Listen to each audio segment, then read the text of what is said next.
আপনি রাস্তার উপরে বসে রয়েছেন, ফির গুনাহের কর্ম করতেছেন। রাস্তার উপরে বসছেন, ঠিক আছে ঠিক আছে, তারপরে আপনি গালাগালাজ দিচ্ছেন। আরে চাচা, রাস্তার উপরে বসছেন, ফির কোনো একটা ভালো ছেলে যাচ্ছে তাকে টিটকারি মারতেছেন। রাস্তার উপরে বসছেন, যুবক ভাইয়েরা, রাস্তার উপরে বসতেছো, ফির কোনো একটা মেয়ে যাচ্ছে তাকে টিটকারি মারতেছো। রাস্তার উপরে বসা তো নিষেধ রয়েছে, আর যদি রাস্তার উপরে বসতেই হয় বা পথের উপর বসতে হয় তাহলে তো তার হক আদায় করতে লাগে, হক আদায় করা লাগে। আপনারা হয়তো বা অবাক হয়েছেন, অবাক হওয়ার বিষয় এমনটি নয়।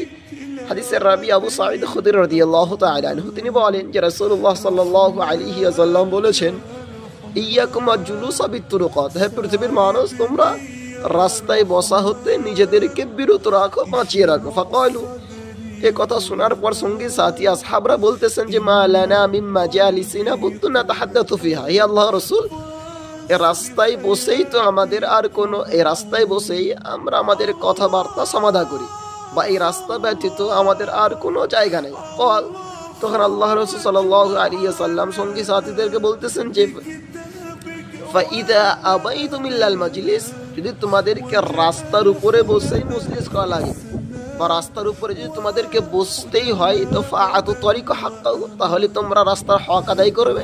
অর্থাৎ রাস্তার উপরে বসতে গেলে আমাকে আপনাকে, বা রাস্তার উপরে বসায় যদি এতই প্রয়োজন মনে হয় তাহলে রাস্তার হক আদায় করতে হবে। আচ্ছা, রাস্তার হকগুলো কি? এক, গদ্দুল বাসার, চক্ষুকে নিয়ন্ত্রণ করবে, চক্ষুকে নিয়ন্ত্রণ রাখবে। দুই, কাফুল আদা, কাউকে কষ্ট দেওয়া যাবে না। তিন, রদ্দুস সালাম, সালামের উত্তর দেওয়া লাগবে। চার, আল আমরু বিল মারুফ, সৎ কাজের আদেশ দিতে হবে। পাঁচ, অন্নাহু আনিল মুনকার, এবং মন্দ কাজ থেকে নিষেধ করতে হবে। এই পাঁচটি হচ্ছে রাস্তার হক। হাদিসটি পাবেন আপনি বুখারীতে, মুসলিমে এবং মিশকাতুল মাসাবিতে, ইনশাআল্লাহ হাদিসগুলো পেয়ে যাবেন। জি।